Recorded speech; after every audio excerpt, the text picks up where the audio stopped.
Hey everyone, and welcome. So, if you're building anything with AI, you know it feels like the world is just exploding with new models every single day. Today, we're going to dive into a tool that's designed to cut right through all that complexity, the Amazon Bedrock Marketplace. If you're a developer, you know this feeling all too well. The number of incredible AI models out there is just staggering. And that's fantastic for innovation, for sure. But it also creates a huge challenge, right? How in the world do you discover, test, manage, and actually integrate all these different models, each with its own API, its own billing, into your apps? It gets really complicated really fast. Well, Amazon has a pretty elegant solution for this. I want you to think of the Bedrock Marketplace as an app store, but instead of apps, it's for AI models. It's this one central place where you can find, subscribe to, and deploy a massive variety of models, and you never have to leave the comfort of the AWS ecosystem. And when I say a huge variety, I really mean it. We're talking about getting your hands on over 100 popular, up-and-coming, and even super specialized models. You've got the giants like Cohere and AI21 Labs, plus all sorts of other players. It's basically a giant catalog of capabilities just waiting for you. But here it is. This is the real game changer. You get to access all of these third-party models using the exact same Bedrock APIs you might already be using today. And what that means is they plug right in seamlessly with powerful Bedrock tools. Things like agents for automating tasks or guardrails for safety. It's all about giving you way more choice with way less friction.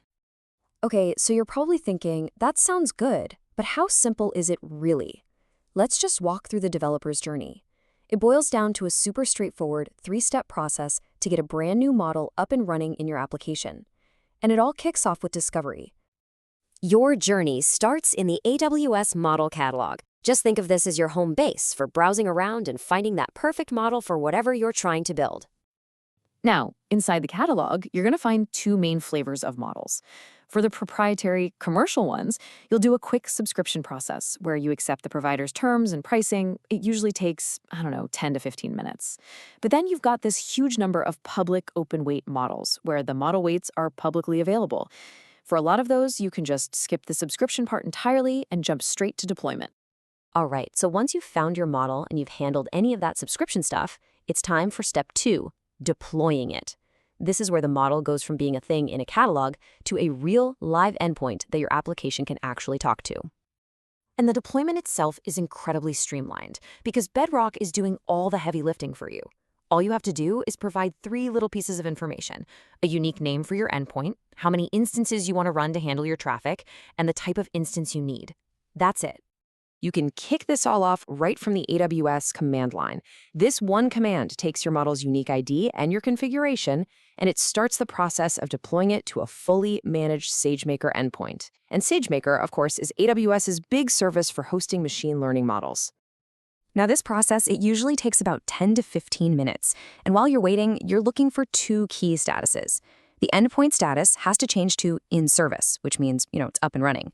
And the Bedrock status needs to say registered, which is the final confirmation that it's officially ready to be called through the Bedrock API. And that brings us to the final step, which, honestly, is where the magic of this whole integration really shines. It's time to actually call the model and put it to work. Okay, now I want you to look closely at this slide, because what's really interesting is how little actually changes.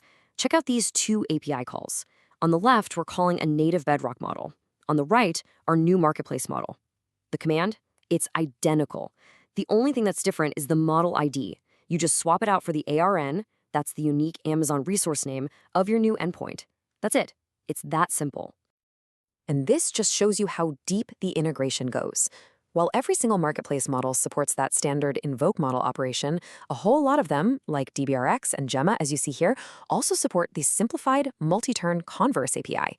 And this makes it even easier to build chat applications and really just makes the whole developer experience feel totally unified.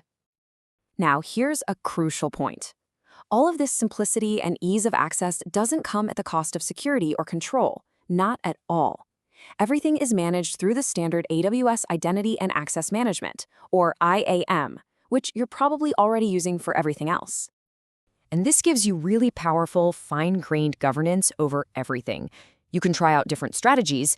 For instance, you could create a deny policy to specifically block access to one model you don't want your teams using. Or if you need stricter control, you can create an allow policy that explicitly lists only the models that are pre-approved for use in your organization.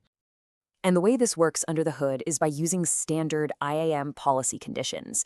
As you can see in this little code snippet, the policy can actually check the resource tag of the model a user's trying to deploy. If that tag doesn't match the ARN of an allowed model, boom, the action is denied. It's a really simple but incredibly effective way to enforce your company's AI governance rules. So let's just pull it all together. When you go from all that complexity to this kind of clarity, what's the one thing you should remember from all this?